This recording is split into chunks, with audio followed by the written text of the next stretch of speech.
सो hey everyone, कैसे हो आप लोग। Welcome back to my channel.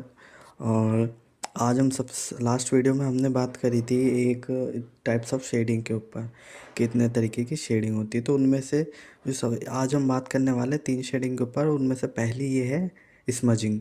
सो अभी आप देख सकते हो कि मैं किस तरीके से अब मैंने तो वैसे कॉफ़ी मांग लिया है। आप कोई भी रेफरेंस ले सकते हो या कोई भी स्टिल लाइफ आप सामने से देख के बना सकते हो। बल्कि उसमें आपको क्या करना है कि इस तरीके से शेडिंग डार्क वैल्यूज़ देख लो जहाँ जहाँ है। और जैसे मैं इसकी डार्क वैल्यू को देख रहा हूँ, जहाँ डार्क है वहाँ डार्क कर रहा हूँ, जहाँ लाइट है वहाँ पर लाइट शेड कर रहा हूँ। इस तरीके से आपको पहले शेड कर लेना है सारे के सारे मग में। तो जैसे बैकग्राउंड है, बैकग्राउंड में अलग कर लिया हमने, बैकग्राउंड से ऑब्जेक्ट को अलग दिखाना है। तो आप देख सकते हो कि मैं किस तरीके से उतना हिस्सा अलग रख रहा हूँ। और जो एक लाइन दिख रही है आपको कप के पीछे, तो वो लाइन बहुत ज़रूरी होती है स्टिल लाइफ के अंदर दिखाने के लिए कि आपका ऑब्जेक्ट एक सरफेस पे रखा हुआ है। अगर आप कभी भी स्टिल लाइफ करते हो तो ये चीज़ आपकी बहुत काम आने वाली है उसके अंदर। अब देखो, आप कोई भी ब्लेंडिंग टूल यूज़ कर सकते हो। जैसे मैं इसमें स्मज कर रहा हूँ, सो इसे ही हम स्मजिंग कहते हैं। और इसमें कोई ज़्यादा टफ काम नहीं है, ये आप पोर्ट्रेट में भी करते हो और हर वक्त करोगे स्केचिंग में। सो आप फिंगर का भी यूज़ कर सकते हो अगर छोटी मोटी चीज़ें बना रहे हो और फास्ट काम कर रहे हो सो अदरवाइज़ जहाँ आपको डार्क कम लगता है वहाँ डार्क कर दो ज़्यादा, दोबारा से पेंसिल चला के स्मच कर दो आप। बहुत सिंपल है, इजी है, ज़्यादा टफ नहीं है ये। इसमें आपको ज़्यादा चीज़ों का टेक केयर नहीं करना। सिंपल आप कैसे भी शेडिंग करो, फिर उसको कैसे भी स्मच कर दो। ब्लेंडिंग टूल कोई भी हो सकता है, पेपर स्टम्प ले लो, ईयरबड्स ले लो, इवन टिश्यू पेपर। उसके बारे में भी मैं कभी करके दिखाऊंगा आपको किसी वीडियो में अपनी। आप टिश्यू पेपर का भी यूज़ कर सकते हो। और हाइलाइट्स की बात है तो हाइलाइट्स के लिए आप कोई भी इरेज़र यूज़ कर लो। एक वैसे तो नीडेड इरेज़र यूज़ कर सकते हो स्मजिंग में, क्योंकि कोई पेपर बिल्कुल वाइट तो होता नहीं है। और नॉर्मल इरेज़र यूज़ करोगे तो वो बिल्कुल वाइट कर देता है चीज़ों को। बट आप नीडेड इरेज़र यूज़ कर लेना। और कभी भी इस तरीके से बॉर्डर को शार्प नहीं छोड़ना। ऑलवेज़ हाइलाइट्स को स्मज करना है जैसे मैंने करा अभी, ठीक है। और उसके बाद आपको बैकग्राउंड में हमेशा डार्क इसलिए रखना है क्योंकि बैकग्राउंड जो होता है वो ऑब्जेक्ट को बिल्कुल अलग दिखाता है। बैकग्राउंड से अगर बैकग्राउंड में डार्क है तो वो क्या करेगा कि बाकी जो ऑब्जेक्ट है वो डेप्थ दिखाएगा, बैकग्राउंड से। क्योंकि अगर मान लो कोई ऑब्जेक्ट रखा है उसके पीछे और उससे और बैकग्राउंड के बीच में डिस्टेंस है तो वहाँ पर डार्कनेस होएगी। इसलिए हम बैकग्राउंड में ब्लैक करते हैं स्टिल लाइफ के, ताकि हमारे को एक डेप्थ दिखे और हमें पता लगे कि ऑब्जेक्ट कितनी दूर रखा है बैकग्राउंड से, जैसे इसमें दिख रहा है। अब मैं इसी तरीके से यहाँ पर ये इसकी भाप जो है वो ड्रॉ कर दूँगा। सो इसे ही स्मच कहते हैं, कोई ज़्यादा टफ चीज़ नहीं है ये, आप बहुत इजीली ये कर सकते हो।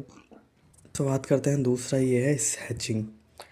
हैचिंग में आपको क्या करना है, एक ऑब्जेक्ट ड्रॉ करना है, इसी तरीके से ड्रॉ कर लीजिए। मैंने हैमर लिया है स्टिल लाइफ में, आप कोई भी ले सकते हो। पोर्ट्रेट बनाते हो पोर्ट्रेट ले लो। मैं आउटलाइन ड्रॉ कर रहा हूँ, ऐसे ही आप अपने पूरा काम तैयार कर लो वैसे आउटलाइन के थ्रू अपना जो भी बनाना चाहते हो। उसके बाद आपको शेडिंग देखनी है कहाँ कहाँ हो रखी है, कहाँ डार्क है कहाँ लाइट। आपको शेडिंग में इसी तरीके से हैचिंग याद है मैंने कैसे बताया था वीडियो में, उसी तरीके से आपको लाइंस ड्रॉ करनी है एक ही डायरेक्शन में। चाहे शेडिंग कहीं भी करो एरिया में, पर लाइंस जो है वो एक ही डायरेक्शन में ड्रॉ करोगे। इससे क्या होता है, एक अच्छा लुक क्रिएट होता है। और हैचिंग के अंदर आपको यही बस एक मेन चीज़ ध्यान रखनी है कि जो लाइंस है ना वो एक ही डायरेक्शन की होती है। ये एक पैटर्न बनाती हैं जो कि ज़्यादा अच्छा लगता है देखने में। जैसे आप देख सकते हो ये यूनिक आर्ट वर्क में आ जाएगा, क्योंकि अगर आप इससे पोर्ट्रेट भी बना लो ना, एक बार अच्छे से सीख जाओ और इससे पोर्ट्रेट भी बनाओगे तो बहुत अलग दिखेगा वो सारे पोर्ट्रेट्स में। अब देखो, इसमें स्टार्टिंग में तो लगेगा आपको कि यार कुछ समझ नहीं आ रहा, मेरे को भी लग रहा था कि बेकार बन रहा है, समझ नहीं आ रहा। लेकिन नहीं, बनने के बाद जब इसको दूर से देखोगे ना तो इसके अंदर आपको डेप्थ दिखाई देगी।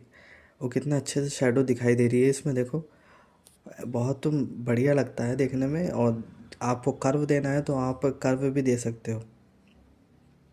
अब देखते हैं क्रॉस हैचिंग। तीसरा हमारा है क्रॉस हैचिंग, जो कि हमने पढ़ा भी था।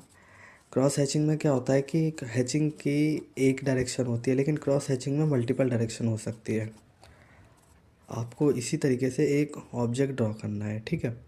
आप देख लो कि आप कोई भी रेफरेंस ले लो, कोई फ़र्क नहीं पड़ता है, मैं बार बार बोल रहा हूँ।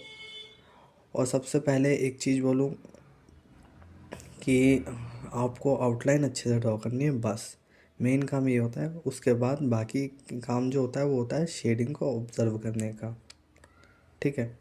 सो जैसे कि मैंने यहाँ पर चेरी ड्रॉ करी है, एक केक के ऊपर करी है रेफरेंस में।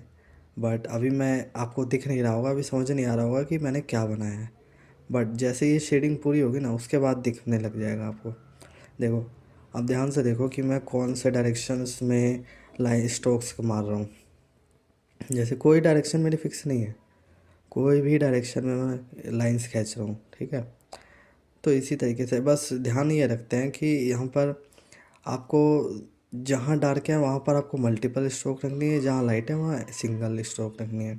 अब जैसे नीचे देखो, नीचे लाइट, नीचे जो बॉर्डर है ना, ये जो अभी कर रहा था मैं, ये डार्क है थोड़ा, तो मैं बार बार यहाँ पर लाइंस खींच रहा हूँ अलग अलग डायरेक्शन में। क्यों? क्योंकि मुझे ये अलग से हाईलाइट कराना है, थोड़ा डार्क एरिया है इसलिए।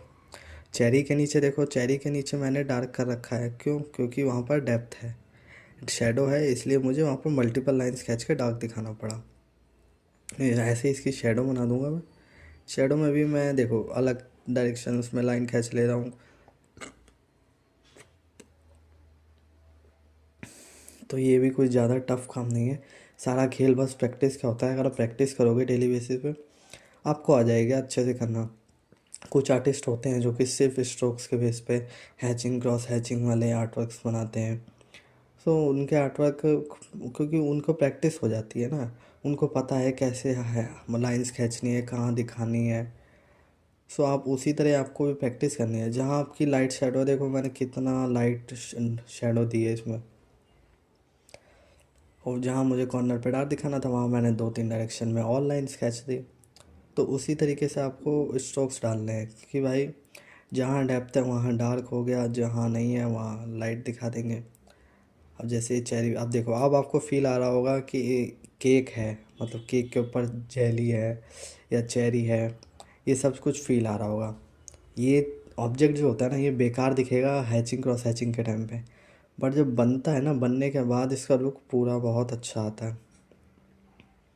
सो इसी तरीके से आपको मतलब बाकी चीज़ें देखनी है। वैसे मैं पेंसिल्स का यूज़ अलग अलग कर रहा हूँ, आप भी कर सकते हो, कोई दिक्कत नहीं है।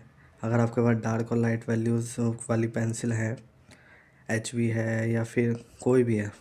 सो मैं डार्क के लिए मैं 10 भी यूज़ कर रहा हूँ बेसिकली यहाँ पर तो, और आउटलाइन के लिए HB यूज़ करी है मैंने, और बाकी मैंने 4B का भी यूज़ करा है बीच में शेडिंग के लिए। और चाहो तो आप एक पेंसिल से प्रैक्टिस कर सकते हो, कोई मुश्किल नहीं है। वो भी मैंने अपनी वीडियो में बताया है कि बस प्रेशर का ध्यान रखना होता है आपको, किस तरीके से करनी होती हैं सारी चीज़ें। सो ये भी हमारा ऑलमोस्ट हो ही गया है। बस आपको ना, अगर अभी तक आपने चैनल को सब्सक्राइब नहीं करा है तो चैनल को सब्सक्राइब कर लो, क्योंकि ये बहुत काम की चीज़ है। अगर आप आर्ट लाइन में आगे जाना चाहते हो, सीखना चाहते हो, ये बहुत बेसिक्स है टाइप्स ऑफ शेडिंग। ये शेडिंग करनी आनी चाहिए। आप इसी तरीके से अपना स्टिल लाइफ प्रैक्टिस करोगे, इसी तरीके से सारी चीज़ें बनाओगे। मैंने भी इसी तरीके से बनाने की शुरुआत करी थी, इसी तरीके से चीज़ें सीखी थी। स्मजिंग मेन होता है जो कि हम सीखते हैं ज़्यादातर, बट हैचिंग क्रॉस हैचिंग अच्छी चीज़ है अगर आपको शेडिंग की नॉलेज चाहिए तो। हैचिंग क्रॉस हैचिंग आपको ये बताती है कि भाई कहाँ पर आपको डार्क रखना है, कहाँ पर शेडिंग को परखना कैसे, वो बताती है कि कहाँ पर वैल्यूज़, कहाँ शेडो जा रही है, कहाँ नहीं, ये सब चीज़ें बताएगी। तो ऐसे ही आपको मतलब ये सब आना चाहिए, बहुत ज़रूरी है बेसिक्स में। सो इसलिए कह रहा हूँ वीडियो को लाइक कर लो ताकि ये आपके पास रहे, और सब्सक्राइब करके रख लो, क्योंकि मैं इसके बाद एक वीडियो और लेकर आऊँगा जिसमें मैं बाकी की बची हुई 2 और बताऊँगा टाइप्स ऑफ शेडिंग, जो कि होगी स्टेपलिंग और स्क्रिबलिंग। इन दोनों के बारे में हम देखेंगे उसमें कि वो कैसे बनाए जाते हैं, उनका बना हुआ ऑब्जेक्ट कैसा दिखता है, कितना अच्छा लगेगा, ये भी देखेंगे उसमें।